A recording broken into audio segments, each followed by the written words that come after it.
زنا د بربادۍ لاره ده. سحر یو ساده غریبه خو پاکه جینۍ وه. پلار یې مزدور و، مور یې ناروغه وه او هغه به خپل په کلي کې یونیورسټۍ ته تله. خو کله چې مور مړه شوه نو په پوره کورنۍ یې په هغې پاتې شوه. یو ورځ سحر سوچ وکړ چې ښار ته لاړی شي او هلته کار پیدا کړي چې خپل پلار او وړو بچیانو ته ډوډۍ پیدا کړي. په ښار کې سحر یو دکان ته لاړه د کار لپاره. هلته یو هلک ولیدو، نوم یې نوید و، ښکلی او ډېر خوږ خبرې کوونکی و.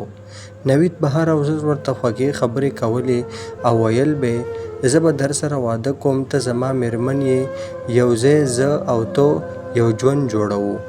سحر چې ساده او غریبه وه په دې خبرو وغولېده. یو ورځ نوید هغې ته وویل راځه نن شپه به واده وکړو، خو چپ شه، چاته هېڅ ونه وایې. سحر ساده وه، له واده پرته د هغې سره یو ځای شوه. خو بله ورځ نوید ورک شو، نه ټلیفون، نه پته، نه کور. سحر چپ پاتې شوه. څو وینې وروستو هغې ته پته ولګېده چې دا حامله ده. کله چې خلکو ته پته ولګېده ټولو خبرې پرې کړې.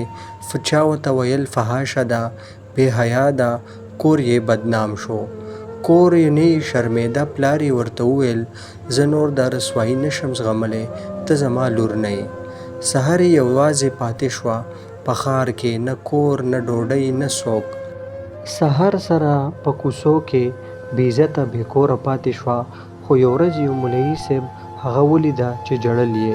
هغې ورته وویل الله بخښونکی دی، که توبه دې وکړه الله به ستا ګناهونه معاف کړي. سحر ډېر ژړل، توبه یې وکړه او خپل ژوند یې د الله لپاره بدل کړو. هغې به خلکو ته ویل زه یو ورځ هم نه یم خوشحاله شوې له هغه وخت نه چې دا غلطه لاره مې ونیوله. زنا ښایست نه دی بلکې د اور لاره ده.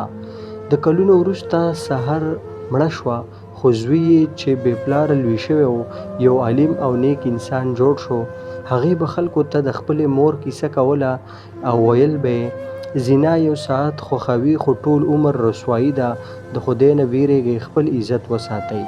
زنا یو داسې لار ده چې بې اسانه وي خو بیا ډېر سخت او ډېر دروند او ډېر بربادي واله لار وي. ځوانانو ځان وساتئ او د شیطانانو د نرمو خبرو نه په امان کې شئ. الله هم خوشحاله لره، الله هم آباد لره. که داسې ویډیو ستاسو ته خوښیږي زموږ یوټیوب چینل لایک کړئ، سبسکرایب کړئ او بیل آیکن کلیک کړئ. الله هم خوشحاله لره. آمین.